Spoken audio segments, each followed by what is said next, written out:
વર્ષે જ્યારે આ વરસાદની સિઝનની શરૂઆત થાય એટલે પાણીજન્ય રોગો જે છે એમાં પ્રમાણમાં વધારો થાય, જેમાં મુખ્યત્વે કમળો અને ટાઇફોઇડ આવા પેશન્ટ જોવા મળે.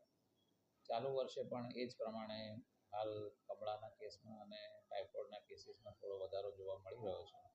આપણે ત્યાં 50 બેડની કેપેસિટી છે, એની સામે હાલ 40-42 પેશન્ટ એડમિટ છે અને ઓપીડીમાં રોજ 100 પેશન્ટ રિપોર્ટ થાય. આપણે ત્યાં અટકાવવા માટે હું એવું કહીશ કે મેઇન તો આ સિઝનમાં તમારા ઘરની આજુબાજુ કોઈ જગ્યાએ જો ખાડા ખાબોચિયા હોય, પાણી ભરાઈ રહ્યું હોય તો એનો નિકાલ કરાવવો જોઈએ. પાણીની લાઈન ખાસ કરીને કોઈ જગ્યાએ લીકેજ જણાય તો એને કોર્પોરેશનની મદદથી તાત્કાલિક રિપેર કરાવવી જોઈએ. અને બાકી જે બહાર ખુલ્લામાં ખાદ્ય પદાર્થો વેચાતા હોય છે, પાણીપુરીને આ તે, એ ટાળવા જોઈએ.